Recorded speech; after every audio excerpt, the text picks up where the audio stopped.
ప్రస్తుతం మనతో పాటు ప్రముఖ ఆధ్యాత్మికవేత్త, ఐకాన్ ఆస్ట్రాలజర్, మంత్రతంత్ర జ్యోతిషులు గట్టిపల్లి సురేష్ బాబు గారు ఉన్నారు. గురువుగారితో మాట్లాడదాం. నమస్కారం గురుగారు. జై శ్రీమన్నారాయణ. గురుగారు, ఏప్రిల్ మాసం విశేషంగా వృశ్చిక రాశి వారికి ఎలా ఉండబోతుంది? వీళ్ళకి ఎదురయ్యే లాభ నష్టాలు, మంచి చెడులు ఎలా ఉండబోతున్నాయి? ముందుగా ధనపరంగా, వ్యాపార పరంగా ఎలా ఉంటుందో తెలియజేయండి. ద్వాదశ రాశుల్లో ఒకటి వృశ్చిక రాశి. వృశ్చిక రాశి వారికి ఏప్రిల్ మాసం అంటే యుగాది, అలానే శ్రీరామనవమి, ఇవన్నీ పండుగల పురోదినాలన్నీ కూడా శుభయోగంగా పూర్తి చేసుకొని మరొక మాసానికి అడుగు పెట్టడం అంటారు దీన్ని. ఆల్రెడీ మన ప్రపంచవ్యాప్తంగా కూడా వాణిజ్య హోర నడుస్తూ ఉంది. అలానే విదేశ దేశాల్లో కూడా అంత పరిస్థితులు బాగలేవు. మనం చూసుకున్నట్టయితే కనుక భారతదేశంలో పరిస్థితులని బాగుండి, వనరులని బాగున్నా కూడా ఏదో తీరినటువంటి లోటుతో బాధపడేటువంటి వారు విదేశాలకు వెళ్ళాలని సైతంతో కూడా అలా కట్టుదిట్టంగా కూర్చొని కాలుకి ఆశ్రదిబ్బం చేసిన వాళ్ళు ఉంటారు. మన జాతకం ఉంటుందండి. జాతకంలో విదేశానికి వెళ్ళేసి చదువుకొని ఉన్నత విద్య సాధించేసి మంచి జాబ్ పొందాలని ఉంటుంది. కానీ ఇప్పుడున్న ప్రపంచ దేశాల పరిస్థితి చూసినట్టయితే కనుక ఉన్న పొలం నుంచి, ఉన్న స్థలం నుంచి కాలు కూడా మలపలేనటువంటి పరిస్థితి ఉంది. ఇప్పుడు జాతకంలో అదృష్టము విదేశాలకు వెళ్ళాలని ఉంది. మరి ఇప్పుడు విదేశాలకు వెళ్ళేటువంటి పరిస్థితి లేదు. మరి వారు తగ్గించడం వెళ్ళడానికి అదృష్టం లేదు. ఇప్పుడు చూడండి ఎలా ఉంది, వెనక నుయ్యి ముందుకు పోయి. ఇప్పుడు విదేశాలకు వెళ్ళాలంటే అవ్వదు. పోనీ వారు తగ్గిన తర్వాత విదేశాలకు వెళ్దామంటే జాతకంలో ఉండదు. ఇప్పుడు జాతకాన్ని నమ్మాలా, ప్రపంచాన్ని నమ్మాలా అంటే మన కళ్ళ ముందు ఏదైతే ఉందో దాన్నే నమ్మాలి. ప్రతి చిన్న విషయంలో కూడా జాతకం చూసుకుంటే ఇలానే అవుతుంది అనమాట. ఇప్పుడు ఎందుకు చెప్పాల్సి వచ్చింది ఈ విషయం అంటే, పోయినటువంటి సంవత్సరం ఏదైతే ఉందో 2025 సంవత్సరంలో వృశ్చిక రాశి వారికి విదేశీయానం బ్రహ్మాండంగా ఉంది. లేదు నాకు మార్చి మాసంలో ఎగ్జామ్స్ అయిపోతాయి, అంతా కూడా క్యూర్గా ఉంటుంది, డబ్బులు వస్తాయి, అప్పుడు నాకు విదేశానికి వెళ్ళడానికి చాలా మంది ఆగిపోయినారు, అప్పుడు వెళ్దాం విదేశాలకని. మరి ఇప్పుడు అదృష్టం ఉంది, వెళ్ళడానికి లేదు. అందుకోసమే ఎప్పుడు అవకాశం వస్తే అప్పుడు మాత్రమే మనం పనులు చేయాలి. కొన్ని వాటికి అది సెంటిమెంటు, కొన్ని వాటికి ఇంకా సమయం రాలేదు అనుకోవడానికి ఉండదు. కాబట్టి జాతకం అనేది తర్వాత విషయం. అవకాశం వచ్చిందా, వేడిదైనా చల్లదైనా సరే చేతిలో పట్టుకోవాల్సిందే. తర్వాత విషయం తర్వాత. ఇది ప్రతి ఒక్కరు గుర్తుపెట్టుకోవాల్సిన విషయం. వృశ్చిక రాశి వారు ప్రత్యేకంగా గుర్తుపెట్టుకోవాల్సిన విషయం. ఎందుకంటే అవకాశం అనేది వచ్చిందా అంటే అది నీ జాతకం బాగున్నట్లు లెక్క. నీకు అవకాశం ఉంది ఏంటి, లోపలికి వెళ్ళి వస్తా అని చెప్పేసి అని జాతకం చూపించుకోవడానికి పంతులు గారికి ఫోన్ చేస్తే ఆయన ఏదో చెప్తాడు. అప్పుడు వచ్చిన అదృష్టాన్ని ఎగిరి ఎడంకాలతో తనినట్టే అనమాట. కాబట్టి ఆకలినప్పుడే తినాలి. ఇది గుర్తుపెట్టుకోవాలి ప్రతి ఒక్కరు కూడా. వృశ్చిక రాశి వారు బాగా గుర్తుపెట్టుకోవాలి. ఇక అదృష్టం వచ్చేటప్పుడు అట్లా ఉంది వాళ్ళది. అదృష్టం వారి దగ్గరికి వచ్చినప్పుడేమో కాలు తన్నారు. ఈరోజు కాలు తన్నేదానికి లేకపోయినా, అదృష్టం లేకపోయినా బ్రతకడానికి లేకుండా పోతుంది. అంటే అదృష్టం ఎప్పుడు కూడా చెప్పి రాదు.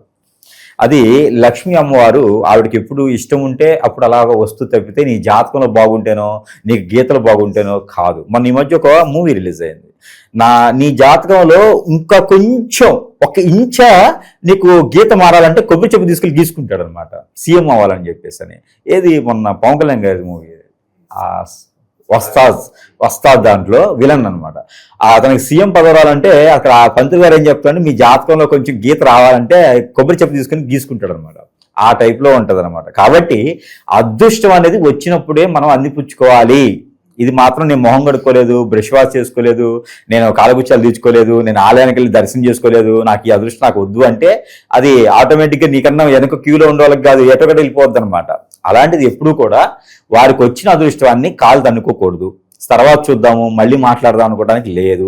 ఎవరైనా వచ్చి పిలిచి పిల్లనిస్తానంటే ఇంటికి కూర్చుంటే అవ్వదు. కాబట్టి గట్టిగా చెప్తున్నా ఏంటంటే అదృష్టం అనేది సెకండ్, గ్రహాలు అనేది థర్డ్. ఫస్ట్ మనకి ఎదురుగా ఏది ఉందో అదే నమ్మాలి. ఇది వృశ్చిక రాశి వారు ఖచ్చితంగా పాటించవలసినటువంటి నియమం. లేదు భార్య ఆడుకోపోయిందంటే ఎంత టైంకి పోయింది, ఎంత టైంకి వచ్చింది అని అనుమానించడం, భర్త ఆడుకోపోయాడంటే యువతను ఫోన్ మాట్లాడతాను ఇంక లేదు అయింది, ఇంక అసలు అంతా అయిపోయిందని చెప్పేసి అందరికీ ఫోన్ చేసి రచ్చరచ్చ చేసేయటం, ఇవన్నీ కూడా మన సంసారంలో నిప్పులు పోసుకోవడం, ఇవన్నీ కూడా ఇబ్బందికరమైనటువంటి. దీని ద్వారానే ఆర్థిక సమస్యలు ఎక్కడెక్కడే అయిపోతాయి. మనం అనీజీగా ఉంటే పంచి పవనాలు పెట్టి కంచం నుండి అన్నం పెట్టేసి మనకి అమ్మన బూతులు తిట్టారనుకోండి, ఎవరైనా తినగలుగుతారా? అదే విధంగా ఉంది వృశ్చిక రాశి వాళ్ళ పరిస్థితి. గ్రహరీత్యా కూడా అదే చెప్తుంది ఏప్రిల్ మాసంలో. కాబట్టి వారు ఖచ్చితంగా ఏంటి అంటే వారి మీద వారికి నమ్మకం, ఎవరైతే వారికి నమ్మకంగా ఉన్నారో వారిని నమ్మటం, ఈ రెండు పాటిస్తే వృశ్చిక రాశి వారికి ఈ ఏప్రిల్ మాసం 2026 సంవత్సరం ఖచ్చితంగా వారు గ్రీన్ ప్రింట్ సిగ్నేచర్ చేసేటువంటి అదృష్టం వస్తుంది. ఎక్కడదక్కడ వదిలివేయాలి. భార్యను వదిలేయటం, బిడ్డలను వదిలేయటం, తల్లిని వదిలేయటం, తండ్రిని వదిలేయటం కాదు. విషయం మనం పనికొచ్చేదైతే పట్టుకోవాలి, పనికిరాందైతే వదిలివేయాలి. అప్పుడే వారికి అదృష్టం ఉంటుంది. ఇక వీరికి ఎరువులు వ్యాపారం, వ్యాపారం వృత్తిలో లాభాలు రావడానికి ఎరువులు, సైంధవ ఎరువులు, ఇక వీరికి అనేక రకాల ఎరువులకు సంబంధించినటువంటి, పురుగు మందులకు సంబంధించినటువంటివి టేస్ట్ చేయకూడదు, అమ్మాలి తప్పితే. ఇక పురుగు మందుకు సంబంధించినటువంటివి, ఇక ఫ్యాన్సీ షాప్స్, మర్చెంట్ షాప్స్, కిరాణా షాప్స్, పూజా సామాగ్రి స్టోర్స్, అలానే వీరికి డిపార్ట్మెంట్ స్టోర్స్ అన్నీ కూడా చాలా అద్భుతంగా ఉన్నాయి. ఇక క్రూడ్ ఆయిల్ లాంటి సంబంధించిన దాంట్లో ఇన్వెస్ట్మెంట్లు కూడా వీరికి అద్భుతంగా ఉంటాయి. షేర్స్ లాంటి వాటిలో అయితే అందరికీ పోతాయి కానీ వీరికి వస్తాయి. కాబట్టి చెప్పారు కదా చెప్పి లాటరీ టికెట్లు కొనకూడదు. దుబాయ్ లాటరీ టికెట్ అని, కేరళ లాటరీ టికెట్ కొంటే ఖచ్చితంగా ఇబ్బంది పడతారు. మొన్న ఈ మధ్య ఒకటి చూస్తున్నాము, ఒక ఆడపిల్ల బెబ్బిలో పరిచయం అయిందట. ఆవిడకి 10,000 రూపాయలు ఇస్తే 15,000 ఇచ్చింది, 20,000 ఇస్తే 50,000 ఇచ్చింది అని చెప్పేసి అని ఏకంగా ₹1,00,000 ఇచ్చాడు. ₹1,00,000 ఇచ్చినారు, ఇంకెందుకు మాట్లాడతారు? అట్లాంటి దరిద్రులు ఉంటారనమాట, అతి ఆశపరులు. చివరికి ఉన్నది పోతుంది. కాబట్టి అలాంటి ఏం చేయకూడదు. అలాంటి చేయకుండా ఉంటే వీరికి అన్ని రకాల కూడా సానుకూలంగా ఉంటుందన్నమాట. యాక్చువల్లీ ఏంటంటే ఆ సమీప దూరంలోనే మా మావయ్యలు ఉంటారు. ఇక మా మావయ్యలు పోయారేమో అనుకున్నాను, మా మావయ్యలు ఆస్తి పోయిందేమో, నేను పెట్టాల్సి వస్తాను అనుకున్నాను. వాళ్ళు బాగున్నారు, వాళ్ళు కాదు పోయింది. కాబట్టి అలాంటి ఏం చేయకుండా వృశ్చిక రాశి వారు కొంచెం జాగ్రత్తగా ఉండాలి. ఇక శత్రు భయం కావచ్చు, నరఘోష, నరదిష్టి, ఈ ప్రభావాలు ఎంతవరకు ఉంటాయి అంటారు ప్రస్తుతానికి? నరదిష్టి అయితే మాత్రం వీరికి చాలా ఉందండి, విపరీతమైన నరదిష్టి ఉంది. వీరు చూడటానికి ఏంటంటే మంచి గుమ్ముండ్రంగాను, ఎన్ని అప్పులున్నా ఎన్ని కష్టాలున్నా కూడా నెమ్మదిగా ఉంటారనమాట. ఇంతకన్నా పోయేది ఉందిలే అని ఎక్కువగా రిస్క్ చేయరు వీళ్ళు. అయ్యే నాటికి అవుతుందిలే అని. వీరికి దేవుని అనుగ్రహం బాగుంటుందండి, ఆంజనేయ స్వామి అనుగ్రహం వీరి మీద ఎక్కువగా ఉంటుంది. కాబట్టి వీరికి ఆ ఆంజనేయ స్వామి అనుగ్రహం కావచ్చు, ఆ కుబేర స్వామి అనుగ్రహం కావచ్చు, లక్ష్మీ అమ్మవారి అనుగ్రహం కావచ్చు, వీరి అవసరానికి డబ్బులు వస్తాయండి, ఎక్కడి నుంచి వస్తాయి కానీ అవసరానికి అవసరం తీరిపోద్ది, పని చేసినట్టు ఉంటారు. కానీ అది అదృష్టం. కాబట్టి ఈ యొక్క మాసంలో వీరు ఏదైనా ప్రయత్నం చేసుకుంటే చాలా అద్భుతంగా ఉంటుంది. ఇక శత్రు భయం అయితే వీరికి ఉంటూనే ఉంది. వీరు ఏం చేసినా ఏం చేయకపోయినా సరే మంచి జబర్దస్త్ గుండ్రాయిలా ఉంటారు. కాబట్టి వీరికి ఎన్ని కష్టాలు వచ్చినా మోస్తూనే ఉంటారు వీరు. కాబట్టి వీరికి శత్రు భయం బాగా ఉంటుంది. వారి ఆలోచన ఏంటంటే ఎదుటి వాళ్ళది అసలు వీరికి ఎంత ఉందో, వెనక ఎన్ని కోట్లు ఆస్తుందో.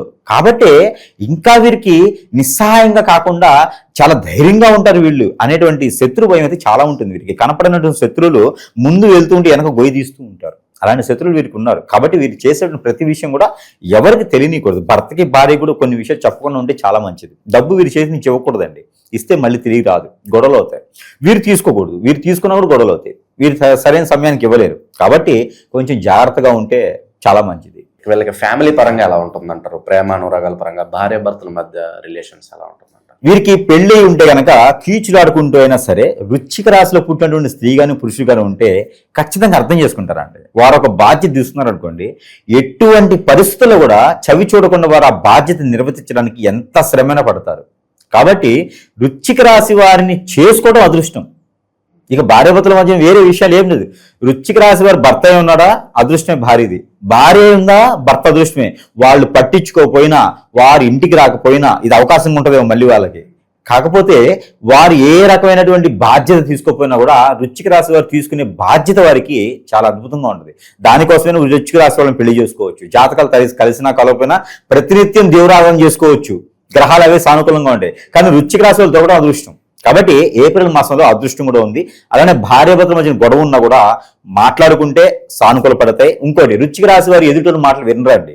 వారి మొండితత్వం, వారి మూర్ఖత్వం తప్పితే ఎదుటి వారు ఎంతనే చెప్పని వీరికి ఏదైతే చేయాలనిపిస్తారో అది చేస్తారు. అది వారి దగ్గర ఉన్నటువంటి గొప్ప విషయము. ఇక ఇలాంటి అదృష్టం ఈ వృశ్చిక రాశి వారు ఉంది. కాబట్టి ఈ ఏప్రిల్ మాసంలో ప్రయత్నం చేసే ప్రతి ఒక్కటి కూడా సక్సెస్ఫుల్ అవుతుంది. దాని అడుగులుగా దానికి ఒక ఎట్లా వేయాలి అనేది వారి వరకే తెలుస్తుంది. కాబట్టి గాడిదలా కాకుండా, గుర్రంలా కాకుండా సింహంలా వేయాలి. ప్రతి అడుగు కూడా వేసే ప్రతి పంజా సింహం పంజాయే ఉండాలి. ఆ రకంగా వీరు ముందడుగు వేస్తే ఖచ్చితంగా అభివృద్ధి స్థానానికి వెళ్లేలా ఉంటారు. రాజకీయ రంగంలో చాలా అద్భుతంగా ఉంటుంది. ప్రయత్నం చేయొచ్చు వృశ్చిక రాశి వారికి. పదవులు, అనుకోని పదవులు అంటగడతారు వీళ్ళకి. ఇక వీరు తప్పితే ఎవరు దిక్కు దివాణం లేరు అనుకుంటారు. కాబట్టి వీరికి పదవులు కూడా వస్తాయి. ఏ డబ్బు ఉంది, ఏ పరపతి ఉంది అనేది అవసరం లేదు. మీరు వెళ్ళడమే పరపతి, మీరు వెళ్ళడమే డబ్బు, అంతకన్నా లేదు. డబ్బు అన్న దగ్గర ఉండిద్ది, కానీ ధైర్యం ఎవరి దగ్గర ఉండదు. కానీ వృశ్చిక రాశి వాళ్ళ దగ్గర ధైర్యం ఉంటుంది. ఆ ధైర్యాన్ని వాళ్ళు క్యాష్ చేసుకుంటారు. ఆ ధైర్యానికి పదవి వస్తుంది. కాబట్టి ఖచ్చితంగా వృశ్చిక రాశి వాళ్ళు రాజకీయ రంగంలో అడుగు పెట్టాల్సిందే. ఇక నరఘోష, నరదిష్టి ఎక్కువగా ఉన్నాయి, శత్రువులు బాగా ఎక్కువగా ఉన్నారు, ఇబ్బందిగా ఉంది. అలాగే ఈ మాసం వీళ్ళకి బాగుండాలంటే ఎలాంటి పరిహారాలు చేసుకోవాలి? ఇలా మనకి పరిహారాల కన్నా కూడా ముందు ముఖ్యంగా మనం గమనించుకోవాల్సిందంటే ప్రతి ఒక్కరు కూడా గ్రహించుకోవాలి విషయం ఏంటంటే, ప్రతిదీ మన జాతకంలోనో, నక్షత్రంలోనో, రాశిలోనో, దశాంతరశిలోనో, గోచారంలోనో కనపడదు. కొన్ని ఉంటాయి. మానవ గ్రహాలు మన మీద వ్యసనంతో, రందితో, కుళ్ళుతో, కుతంత్రంతో మనం ఎదగకూడదని అష్టదిబ్బందన చేసేటువంటి మానవ గ్రహాలు మన చుట్టూతూనే ఉంటే కట్టపల్లాగా. అవి మనకి తెలియదు, ఎందుకంటే మిత్రులా ఉంటారు. మనం గొయ్యి తీస్తారని ఎలా తెలుస్తుంది? తన్నింటి వాసాలు లెక్క పెట్టేవారు ఈ రోజుల్లో చాలా మంది ఉన్నారు. అందుకని మన పర్సనల్ విషయాలు ఎవరికి షేర్ చేయకూడదు, పార్ట్నర్ వ్యాపారాలు చేయకూడదు, ఉన్నంతలో మనదంతలో మనం చేసుకోవాలి. అలానే భార్య మీద కన్నేసినటువంటి వేరేవాడు, భర్త మీద కన్నేసినటువంటి వేరే వారి, ఇలాంటి వారి వలన సంసారాలను నిప్పులు పోసి చెట్టుకోవాలను కొట్టుకోవాలని చేసి చిన్న చిన్న కుటుంబాలను విడదీసి అన్ని రకాల కర్మలు కూడా వాళ్ళు కట్టుకొని ఈ రోజున సుఖపడేటువంటి జీవితము, డబ్బు, సుఖము అన్నీ కూడా వేరే వాళ్ళకి అప్పగించేటువంటి పరిస్థితి, మనమేమో రోడ్డు పాలయ్యేటువంటి పరిస్థితి, గంగపాలయ్యేటువంటి వ్యవస్థ ఈరోజు చాలా ఉన్నాయి. ఈ రోజున హిప్నాటిజం, బ్లాక్ మ్యాజిక్, వశీకరణ, బాగలముఖి, భానుమతి, యక్షిని, స్పిరిట్, మందు పెట్టడం, మందు తీయటం, ఎన్నో రకాలైనటువంటి సమస్యలు ఈ రోజున మానవ గ్రహం ఒకటి చేపిస్తున్నారు. దరిద్రమైన గురు వ్యవస్థ ఉన్నంత వరకు కూడా బాగుపడేదానికి కనిపించట్లేదు. చాలా మంది కూడా ఇలాంటి వాటి బారిన పడి ఇబ్బంది పడుతూ భంగపాలవుతూ అందరూ కూడా పొరుగు, ప్రఖ్యాత, హోదా, డబ్బు అన్ని రకాలు కూడా కోల్పోతూ ఉన్నారు. కాబట్టి ప్రతి ఒక్కరు గ్రహించుకోవాల్సినటువంటి విషయం ఏంటంటే మన జాతకం అంతా బాగుంటుంది, మన జాతకంలో అన్నీ దొరకవు. కాబట్టి ఎవరికైనా ఇలాంటి అనేజీ కానీ మనలో ఒకటి గ్రహించుకోవాలి. ప్రతి మనిషిలో కూడా ఇది ఒక అవగాహన రావాలి. ప్రతి చిన్నవారా పెద్దవారని కాకుండా మనలో ఏదైనా అనీజీగా ఉందా, అన్ఫిట్గా ఉందా, తినలేకపోతున్నామా, కోపం ఎక్కువ వస్తుందా, చిరాకు ఎక్కువ వస్తుందా, ఒంటరిగా అయిపోతున్నారా, ఏ పని అనుకున్న ముందుకు వెళ్ళట్లేదా, ఏదో జరుగుతుంది. ఇది మాత్రం మనకు తెలియదు. మీరు అతి త్వరగా సమీపంలో గురువులా లేదా నాలాంటి గురువులా లాతోన సంప్రదించినట్టయితే అసలు మనకి ఏం జరిగింది, నిజంగానే మనం ఏదైతే చేయించారా, చేపిస్తేనే ఇలా అష్టదిబ్బందనై ఉన్నావా, దాని పరిష్కారం వెతకండి. అప్పుడే మనకు ఉన్నటువంటి సమస్య దూరమవుతుంది తప్పితే, లేకపోతే ఉన్న నాళ్ళకి ముందేస్తే కొన్న నాళ్ళకి ఊలికినట్టుగా మనకు జరిగినట్టు సమస్య వేరే అయితే వేరే దగ్గర డబ్బులు పోగొట్టుకొని అవి కూడా నష్టపోతూ ఉంటాం. తస్మా జాగ్రత్తగా ఉండండి. మనుషుల్ని నమ్మామా మనం నష్టపోతాం. ఇలాంటి విషయాల మీద మాత్రం జాగ్రత్తగా ఖచ్చితంగా ఉండాల్సిందే. అయితే మనకి పరిహారాల విషయంకి వస్తే వృశ్చిక రాశి వారికి పరిహారాలు ముఖ్యమే, కానీ పరిహారాల కన్నా కూడా ముందు ఇప్పుడున్నటువంటి దేశ వ్యవస్థ ప్రకారంగా గురువు దగ్గరికి వెళ్ళాలి ప్రతి సమస్య కంటే అయ్యేటువంటి పని కాదు. కాబట్టి చాలా మంది కోసం, ప్రజల కోసం ఏంటంటే ప్రతి ఒక్కరికి సమస్య అనేది ఒకటి ఉంటుంది. ఆ సమస్యకు పరిష్కార మార్గానికి ఆలయాల్లో చేసేటువంటి పరిహారాలు, లేదా గురువు వరద చేసుకునేటువంటి పరిహారాలు, రెమెడీస్, లేదంటే కనుక ఏదో ఒక వస్తువు ద్వారా కూడా కావాలి. అలాంటి వస్తువులు వారి సమస్యను బట్టి ఎన్నో రకాల వస్తువులు మంత్రోచ్చారణ చేసి ప్రజల వద్దకే చేర్చేటువంటి సదవకాశం మనం కల్పిస్తూ ఉన్నాము. సరసమైనటువంటి ధరల్లో కూడా మనం వారికి అందజేస్తూ ఉన్నాం. కాబట్టి ఎవరికైనా సంప్రదించి వారి సమస్య ఏంటో చెబితే దానికి తగ్గటువంటి వస్తువుని మంత్రం చేసి వారి వద్దకే పంపించేదానికి ఉన్నది. కాబట్టి దాంట్లో ముఖ్యంగా వారికి ఇది శక్తి యంత్రం, కుబేర యంత్రం, శక్తి యంత్రం, లక్ష్మీ యంత్రం అన్నీ ఉంటాయి ఇందులోను. ఈ యొక్క అష్టాయంత్రాలే ఇంట్లో వాళ్ళకు పెట్టుకోవాలి. ఇది నేను ప్రజల కోసము అందరూ బాగుండాలి అని చెప్పేసని, అందరూ బాగుండి అందులో వారే ఉండాలి. కాబట్టి ఈ యొక్క యంత్రాన్ని వారికి పూర్తి ఉచితంగా ఈ యంత్రాన్ని నేను వారికి సమర్పిస్తున్నాను. కేవలం ఈ యొక్క బీడే చాలా అవుతుందండి. ఈ యొక్క యంత్రాన్ని నేను ఎలానా కానీ కాయ కష్టం పడేసి ప్రజలు బాగుండాలనే ఒక సంకల్పంతోనే మనం ఈ యొక్క యంత్రాన్ని అయితే వారికి ఉచితంగానే అందజేస్తున్నాను మంత్రం చేసి. ఎవరికైనా కావాలంటే కూడా రాశి, నక్షత్రం, కులం, మతంతో సంబంధం లేదు నాకు, ఎవరికైనా నేను ఇవ్వగలుగుతా. అడ్రస్ ఇస్తే చాలు, అడ్రస్ పంపించగలుగుతాను. కానీ దీనికి నా దగ్గర నుంచి వారి చెంతకి చేర్చేటువంటి సదుపాయానికి కలటువంటి రుసుము మాత్రమే దీన్ని తీసుకుని తప్పితే ఇది మాత్రం పూర్తి ఉచితంగానే వారికి అందజేస్తాను. ఎవరికైనా కావాలంటే సంప్రదించవచ్చు. ఇకపోతే వృశ్చిక రాశి వారికి అతి ముఖ్యమైనటువంటిది ఏంటంటే ఈ మాసంలో కనుక ఇది కియామాల, ఇది రాగితో మనం అల్లించినది, సీడ్ చెప్పించేసి రాగితో మనం అల్లిస్తాం. ఈ యొక్క కియామాలని కనుక వారు ధరించుకుంటే మనం ముందనుకున్నాం శత్రు బాధలు ఉంటాయని, ఇది ధరించుకుంటే నరదిష్టి బాధ, శత్రు బాధ రెండు కూడా సమానతంతో పటాపంచలేకపోతాయి. గ్రహాల యొక్క స్థితిగతులు కూడా మారిపోతాయి. ఇది ధరించుకోవాలి. ఇకపోతే వీరికి ఆరోగ్య సమస్యలు కొన్ని కనిపిస్తూ ఉన్నాయి. ఆ ఆరోగ్య సమస్యలకి చిన్నపిల్లల నుంచి పెద్ద పిల్లలు కూడా ఈ యొక్క ప్యూర్ రాగి, ఇది దాదాపుగా నాకు తెలిసి ఉండి ఒక 70-80 సంవత్సరాల నాటి రాగి అనమాట. ఇది అంటే అప్పట్లో మాకు ఒరిజినల్ రాగి వచ్చేది. మా ఇళ్లలో రాగి బిందులని ఉండేవి, దాదాపు 40-50 అది 70 లీటర్లు పెట్టి బిందులు ఉన్నాయి. అప్పట్లో మా తాతలు అదే మోసుకుని వచ్చేవారట. కాబట్టి ఇప్పుడు మనం మొయ్యలేం దాంట్లో సగం కూడా. కాబట్టి అలాంటి బిందులతో తీసినట్టు రాగిది. దీంట్లో మంత్రోచ్చారణ లిఖించి మంత్రాలు దీనిలో చేసినటువంటి రాగిది. ఈ పాత్రలో నీళ్లు పోసుకొని తాగితే వారికి ఆరోగ్య సమస్య ఒకటే కాదు, గ్రహాల యొక్క స్థితిగతులు కూడా మారిపోతాయి. మనం ఇది కూడా సమర్పిస్తున్నాం వారి వద్దకి. ఇంకా మన దగ్గర దాదాపు 89 రకాల 90 రకాల వస్తువుల పైన మంత్రోచ్చారణ చేసి వారి యొక్క అవసరానుసారంగా మనము పంపిస్తున్నాం. కాబట్టి ఎవరికైనా కావాలంటే కూడా సంప్రదించవచ్చు. ఒక మాట, ఇది వ్యాపారం కాదు. ప్రజల చెంతకే చేర్చేదానికి వ్యాపారం అనుకుంటే నేను షాప్ పెట్టుకోవచ్చు, పచారీ షాప్ పెట్టుకుంటే చాలా వస్తాయట.